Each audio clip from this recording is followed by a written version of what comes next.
Bow.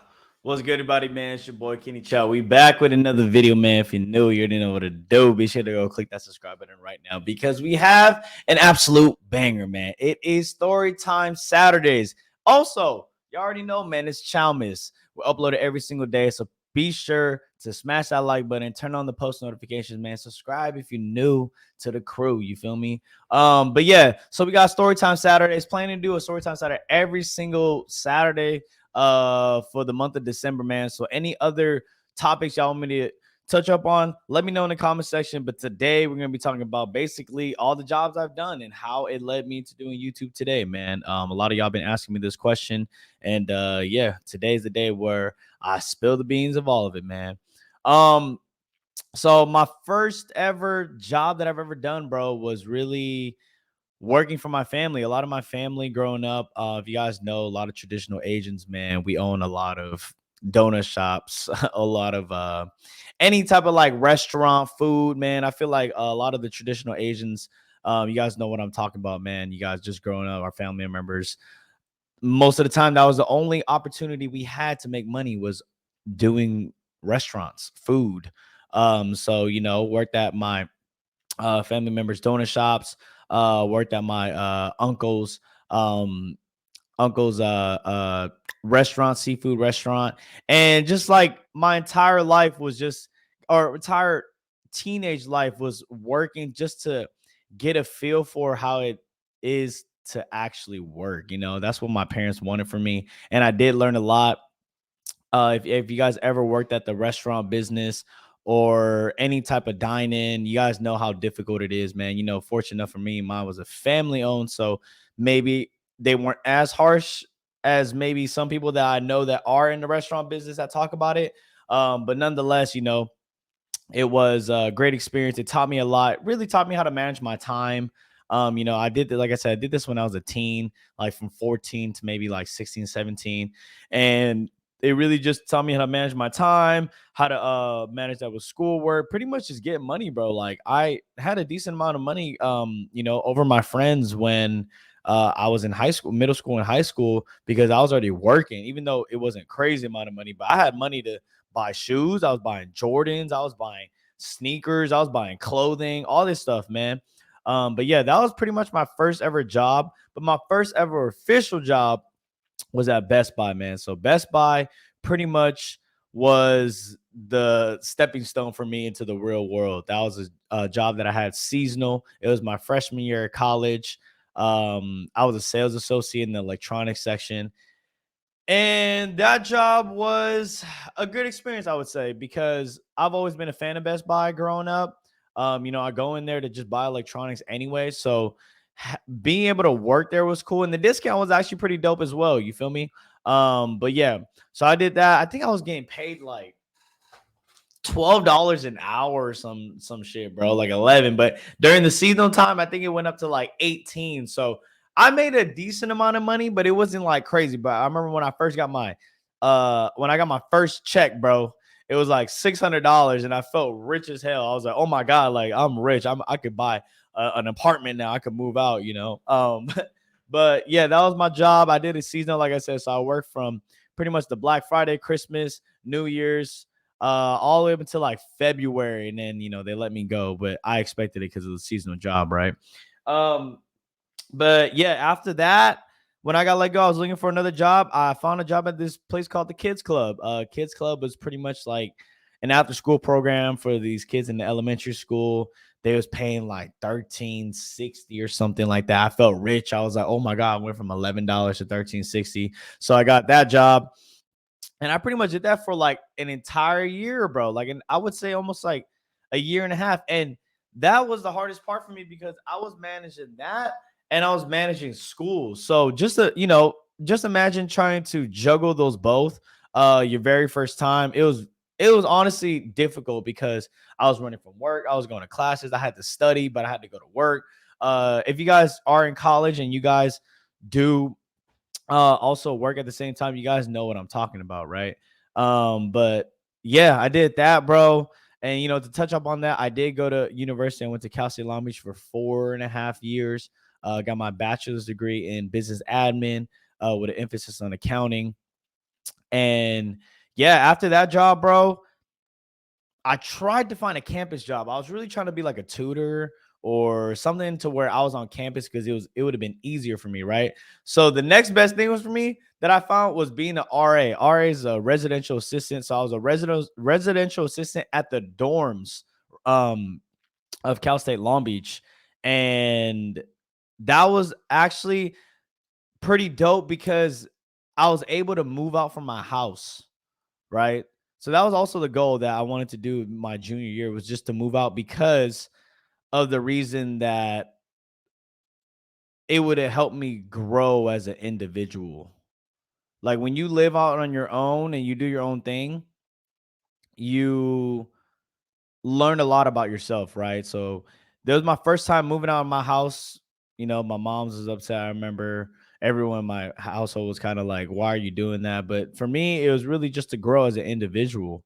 So I did that. I was a residential assistant for an entire year, that whole my whole junior year, and I loved it. I loved having the freedom. I loved being on my own. I loved being able to be on my own schedule and do my own thing. So I did that for an entire year, and I said, man, I might as well just move out. So during that summer, I had an internship with this accounting firm that I really wanted to do, right?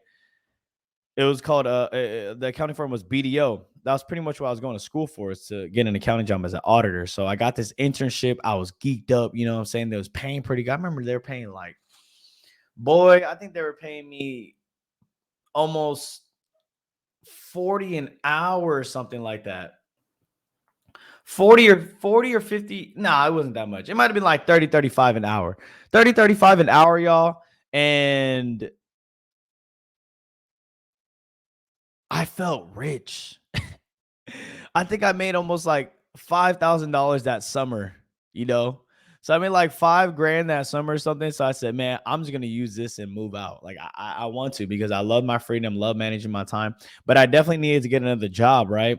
So I did that, and I did get another job. I worked as a cold caller after that summer internship. I was a cold caller at this. Oh my god, it was a terrible job. But I was basically cold calling like insurance, man. I did it for like 3 weeks. They paid pretty good, but it was the only job that I could get during the summer. And then going in to my last year, my senior year, I worked at a church as basically their accountant. So I worked at a church. I was basically, you know, filing all their donations, man. I didn't even know churches get crazy donations like that, right? But I was basically their staff accountant there. I worked with like 3 old people, bro, like 60-year-olds, bro. 60-year-old, 70-year-old people, man. Their kids are older than me, right? But it was a job. It paid me like $16 an hour. I was like, oh my God, like I'm about to be rich. So I was doing that and finishing up my last year of school. So once I finished up my last year of school, I had pretty much like I wouldn't even say it's a gap year, but I had about 7 months until I start my actual job at the company of BDO, right, as an auditor, because I got the full time position after the internship. So after that, I worked at this company that my friend owns.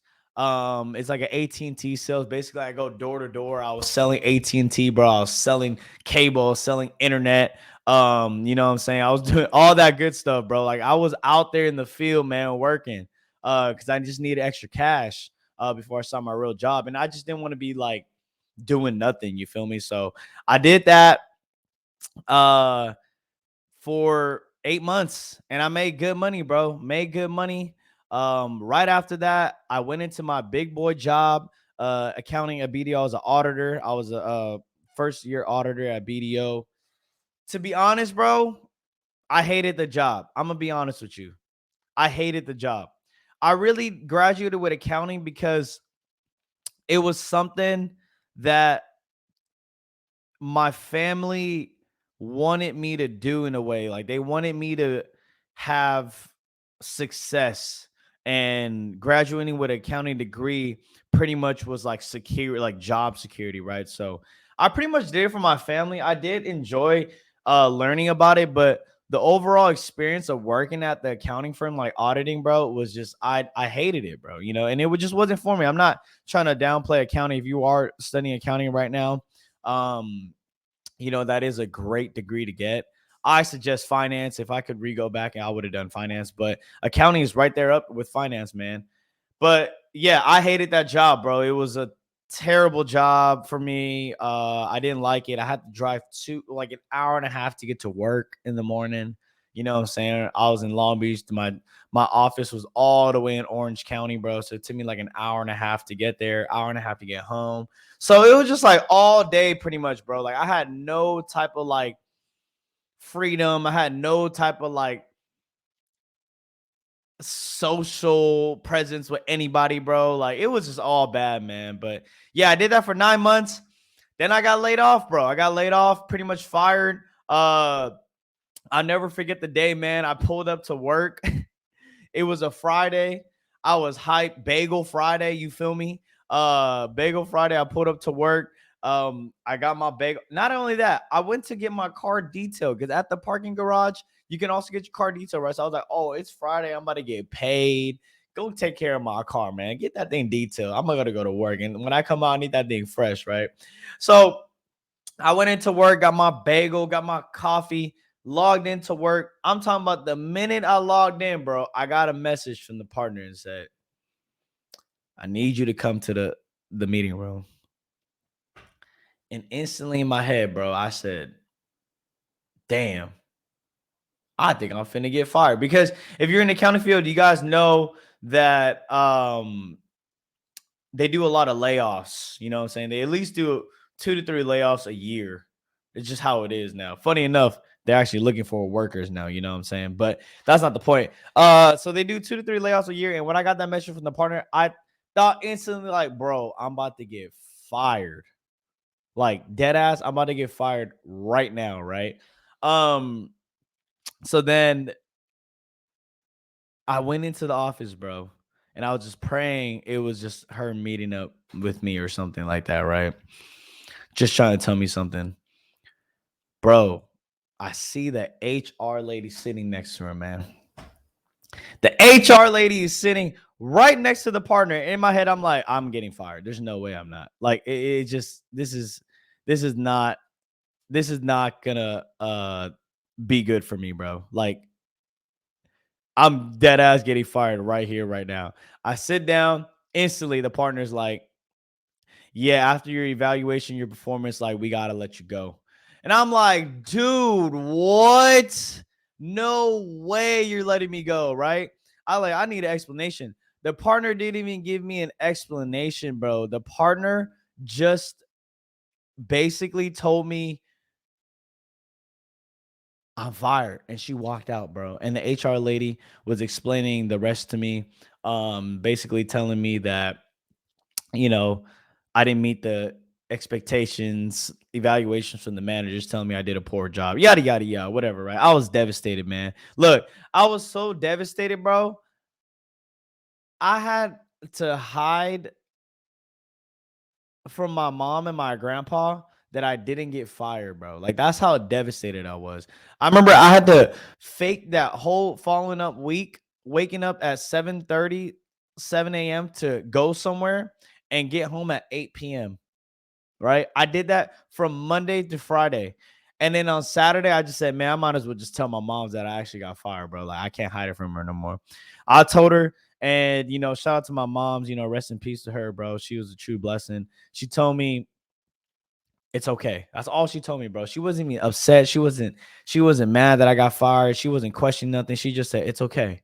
And till this day, man, I always appreciate her for really showing that compassion to me, bro, because I was so devastated. Like I was truly devastated. Even though I didn't like my job, just being fired in general, man. If you guys ever been fired, it's like devastating, right? Like it's like it hurts. Um, and I didn't know how to react to it. I didn't know how to tell her, but like I said, she told me it's okay, and I just kept it pushing, bro. I kept it pushing. It really motivated me to go try to find another job. So not only that, I went out, and I applied to a bunch of different private jobs. You know what I'm saying? I interviewed at maybe like 3 to 4 places, but I hated it, bro. Like I truly hated it. So I looked at my bank account and I was like, man, I got enough money saved up. At the time of my accounting job, I was also following this dude by the name of Cool Mac. Shout out to my boy Cool Mac. And he inspired me because he was taking photos of athletes, right? But he did in his own way to where it was like, that's cool. So I was following him throughout my whole like accounting um life pretty much, right? And he inspired me to do my own thing, right? I was already into photography, I was already into videography. So I kind of was just like, bro, you know what? I might as well just I might as well just do this with him. I might as well just try to be my own person doing this photography stuff, right? So I said, F it, I'm just gonna try it. I went out to high school games, I went out to workouts, I went out to anything I could film players, right? It didn't even have to be high level profile players. It could have been any players, but I just wanted to get my feet wet. So I hit up my boy AJ Gaspora. Shout out to AJ and shout out to Coach D over at Fountain Valley. They gave me a true blessing. I went there and I was filming and videographing and photography, shooting photos for all these athletes from UC Irvine, from Fountain Valley, from everybody, bro. Right. So I was doing that. And just to get my feet wet, then I started going to high school tournaments. I started going to leagues. I started going to everywhere, anywhere and everywhere I could meet people. I was doing my best to put my work out there, right? And that's how the start of Chao Media was. It was Chao Media that I did for the longest time.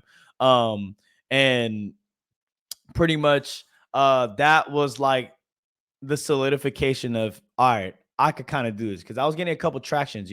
This is before, I guess, high school like media and like sports media was crazy popping. Like when I got into it, it was already pretty popping, but it wasn't like crazy popping, you feel me? So right when I was doing it, dude, it was like everyone was doing it, bro. Everyone was like getting into it, right? So I was doing it for a long time. And then my homeboy EJ hit me up and he said, "Yo, I know you're doing photography, videography. Come with my boy B Dot real quick and help him film." And I'm like, "Bro, B Dot?" I was like, "I love B Dot. Like, who doesn't know about B Dot, right? B Dot A Dot." And I was like, that's tight, right? So B Dot was actually my first ever, I guess, high profile person that I filmed for. So he actually was filming at Cal State Long Beach, at the rec center. And I said, man, I might as well just pull up. Like, F it. Like, I haven't been here in a minute anyway. I got to get my feet wet. B Dot's a high profile dude. Hopefully he can help me grow my social media by just maybe tagging me, reposting me, or whatever it is, right? So I went and I did it for him. I did everything I could, man. Photos, videos. He posted everything and tagged me in everything. And I'm like, damn, like he a real dude.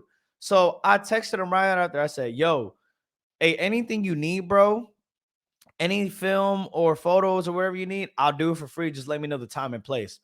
And hey, man, he hit me up for every opportunity, bro. And I thank him till this day because B Dot really was like the stepping stone for me to reach that next tier.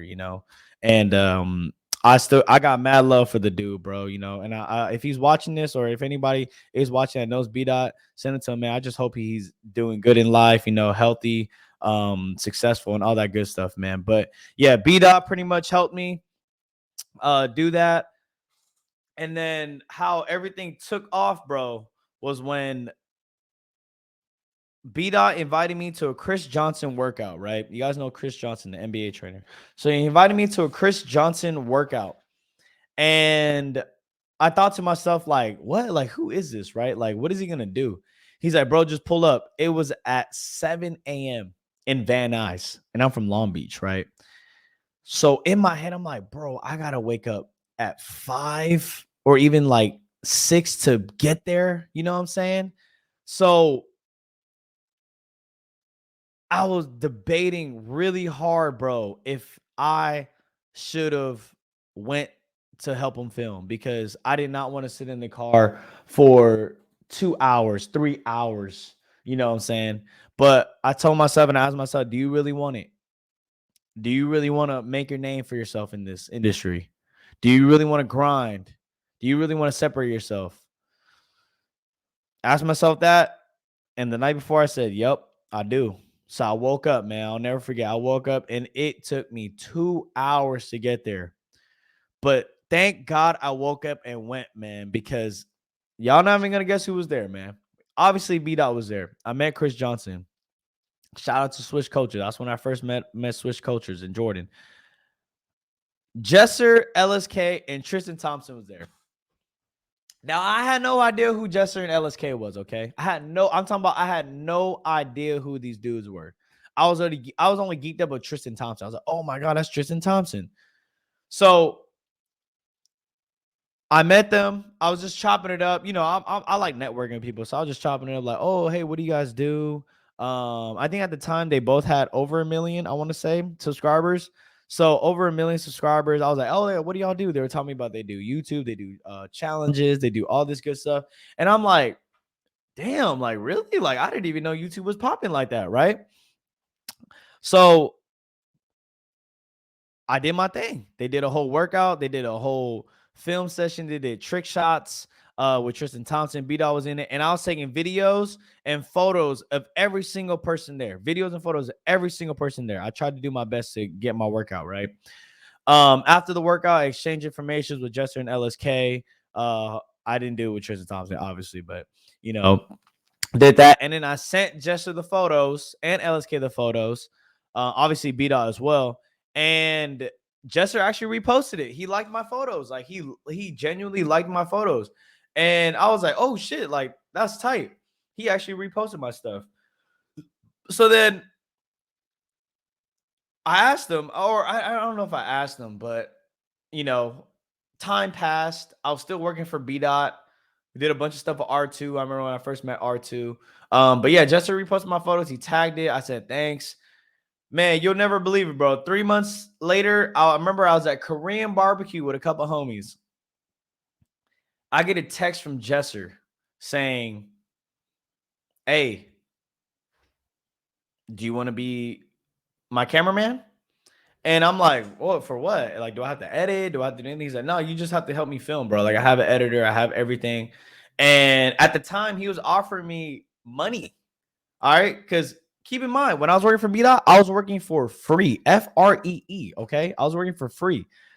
With Jesser, he actually offered me income to where it was matching my accounting job, right? If I'd stay with him for that long. So I was new to everything. Like I said, I didn't know YouTube. I still didn't really even know it. But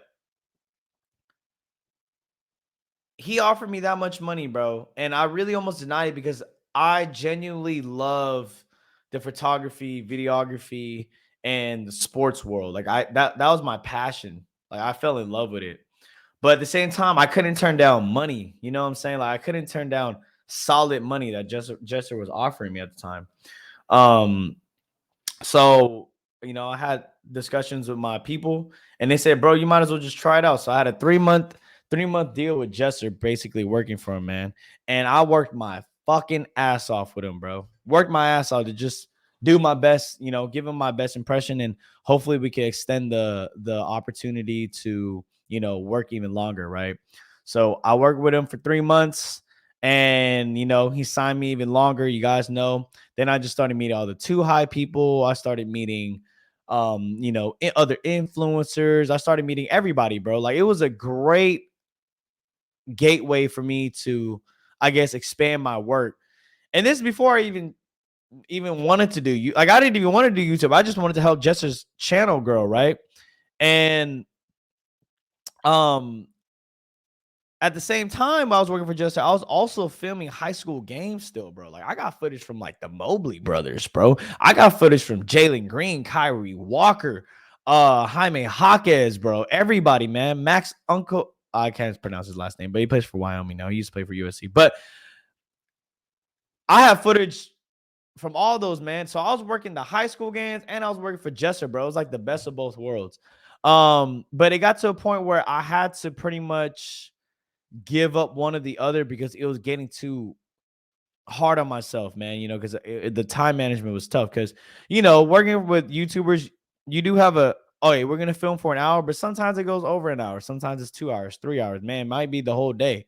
But the days where I was filming, I would film for all the two hype guys. Like I was just filming it just because I was the only dude there. Like surprisingly, they didn't really have another cameraman. The only cameraman that was there was Nazda that was helping LSK at the time. But even then, like I was really the one, I guess, willing to help everybody film without them paying me. It was just me, I guess, just trying to impress everybody at the time, right? To keep in mind, these are all big YouTubers. Cash was there, Los Polos was there, TD that was there, LSK, Zach, like all these high profile dudes, right? So I'm just filming for everybody to just get my name out there and just, it's just like a favor. But I never asked for anything back. So I did that. And, you know, I just kind of saw the success on YouTube. So I kind of just asked myself, like, might as well just try it. Might as well just try the YouTube thing and maybe it could be a success. But this was after almost like 4 to 5 months of working with Jester. It's not like I worked with Jester and I did it. Like I said, I had no interest and I had no idea how YouTube worked. But after working with him and learning it and seeing it and, trying to understand the process, I was like, might as well just try it. Why not? Right. So my first ever video was Chao Chats, man. If y'all a fan of the channel, y'all know about Chao Chats. So I had Chao Chats episode 1 with Jesser.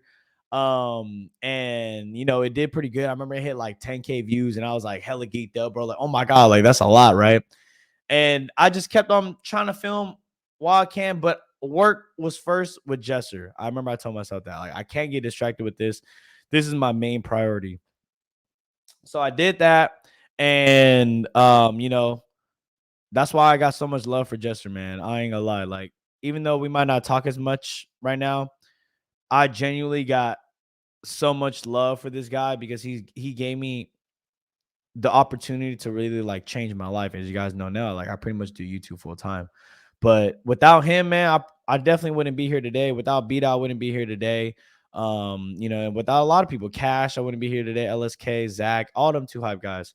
Jidel, Moochie, man, even Mopey, bro. You know what I'm saying? Like, even when Mopey was around the crib and stuff like that, like he was a really cool dude to me too, bro. Like, and obviously it sucks to see what happened with that. I'm not going to touch too much on that. That's not my thing to say, but all those guys always showed me love. So as the years gone by and it went, the Two Hype channel actually got officially made. I went from Jesser's cameraman to the Two Hype production manager, right? So I was the Two Hype production manager, and I was pretty much managing the Two Hype channel and helping all them dudes film their channels at the same time. It was really stressful, but I loved it because that was my new passion. Because I gave up videography and photography for sports. I that was my like new passion, right? Like YouTube production, because I just fell in love with it. Like I'm a type of guy to where if I get into something, bro, I go like 110% effort into it. That's just how I've been wired. I don't know. It's like crazy to me. But yeah, man, I just been into that. They hired me as a two high production. The channel was booming. Everyone's channel was booming. Everyone was eating. I was getting paid good. Obviously, all them boys were getting paid good. Everyone was winning, man. But one of the things that slowed me down a lot was, I don't tell a lot of people this, but just my mom. She was dealing with cancer for 4+ years, bro. And I remember during that time that everything was going good, my outside life was kind of like going down because, if you guys know about cancer, it's terminal, right? Cancer's terminal, and it's really just like a timeline on it. Unless you get fully cancer free, then obviously it's not a timeline. But if the cancer doesn't go away, you guys know it's terminal, and it just depreciates, bro. It's tough to deal with, but it was something I dealt with. And, at that time, my mom was on like the decline, bro. Right. And I remember it was like Thanksgiving, Christmas. It was just tough to like be so focused on work and also focus on my outside life. Like it was like I wanted to grow as an individual, but at the same time, it was like I couldn't grow. You know what I'm saying? And at the same time, as my mom was on decline, bro, I was in a relationship for 6 years. Okay, 6 years I was in a relationship, bro, and my ex broke up with me at that same time that my mom was like pretty much on the decline. So I was dealing with a lot of stuff on the side, bro. Like I was dealing with just too much things, bro. Seriously, it was a very tough, dark time for me, man. And I don't regret it because it made me really who I am today, bro. Right. So fast forward to everything. Like I said, everything's going good, other than my mom's and my breakup and all this stuff. Right. I'll never forget. We went to go film the Amazing Race video at Venice Beach. We just got done filming. I get home and my mom is pretty much, going through it, bro. Like like I said, she was on the decline already and she hit this plateau. I don't know the exact terminology for everything, but, she hit this point in her life to where she couldn't like speak. And I don't know exactly what it was. Like, I don't know. Like I said, I don't know the terminology, but, she couldn't talk. And pretty much, the guys or the medical people that came pretty much like every 2 days, 3 days was saying like that's like pretty much the breaking point, right? Like when they can't really like say nothing no more. So I got a call and my family was telling me like, oh my God, like you got to come home right now. So right after the video, I went home and yeah, bro, it was like a timeline at that point. It was like a week, I think they said. And I just had to tell the two hype dudes that, you know, I can't I can't do it. Like I need a break, bro. Like I'm going through some crazy shit right now.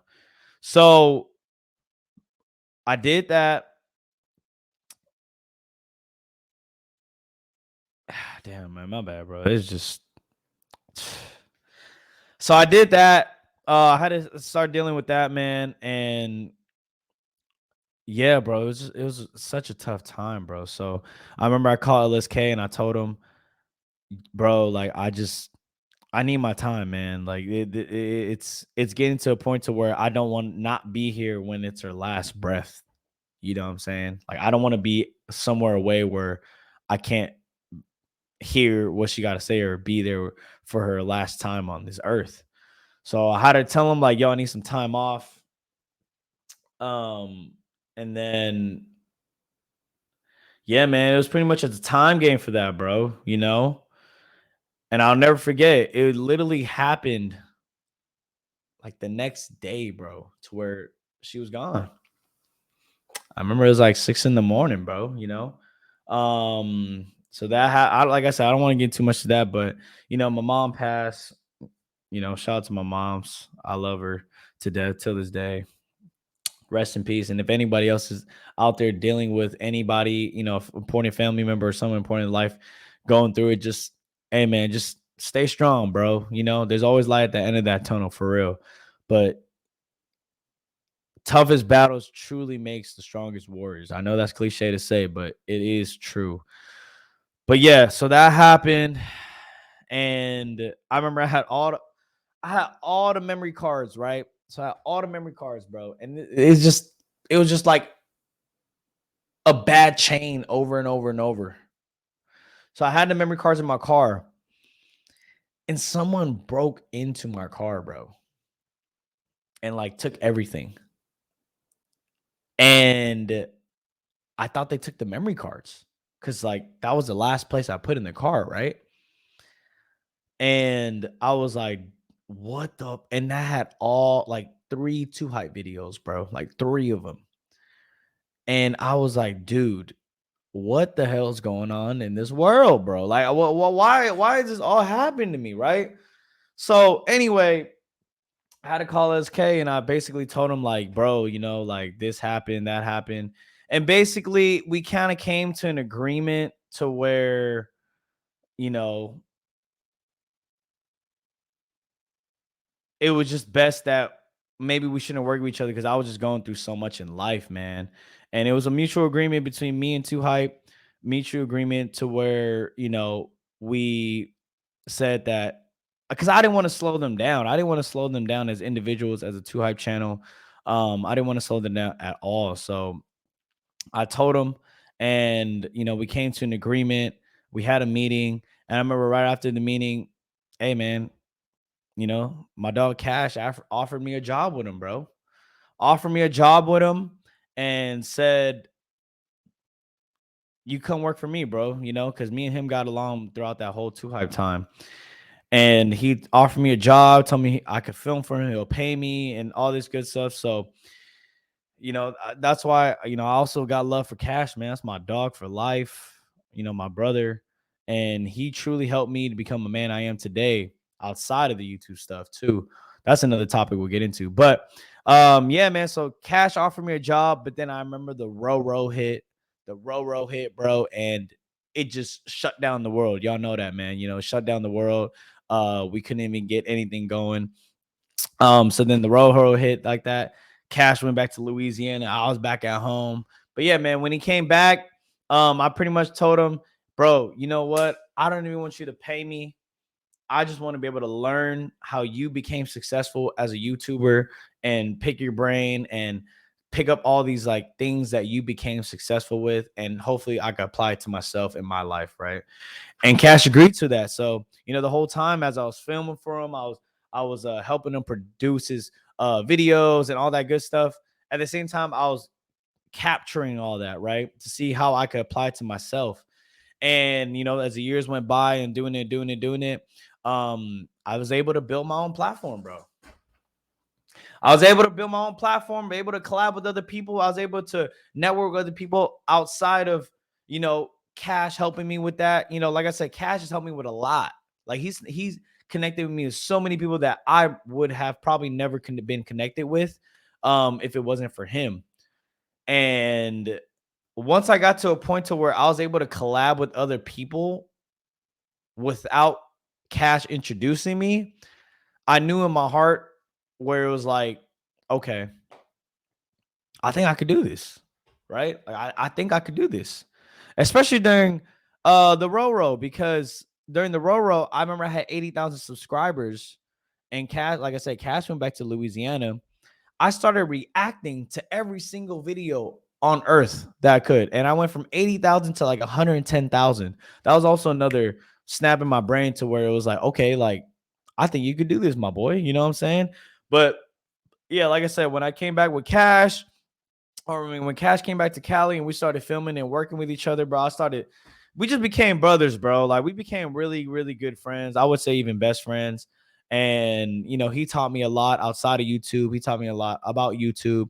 Until this day, man, he still supports me as a creator, not only as a friend, but as a creator to be successful, bro, and he even went out to get a new cameraman because he saw the success that I had. And he even told me, like, bro, you just, because I told him I had a talk with him and be like, fam, like it is getting kind of like hard for me to like help you all the time because I do got my own other things going on and stuff like that. And he told me the realest shit. He said, oh, it's all good, bro. Like, I know you gotta eat. Hey, man, that shit locked me in. Whatever Cash needs or even needs nowadays, like I got him for real, because he could have easily told me, like I put you on, did this and that. But he told me like, hey, bro, I respect it. You got to eat, you know? And that's how we are here today, bro, and I can't even complain. Like I said, YouTube has been doing me pretty good. It has been helping me pay my bills. Like I said, I've been making a pretty comfortable living doing this nowadays, and I can't complain, bro. You know what I'm saying? Like, I'm grateful for every single day, grateful for the opportunity, and grateful for the position I am in right now. The end goal is obviously to be million subscribers, million followers, or whatever it is, right? But I'm trusting the process, letting the grind come to me, and just continue to put my head down and work really hard, bro. So yeah, man, that's my jobs. I know it's a little long video, man, but I appreciate everyone for tuning in and watching.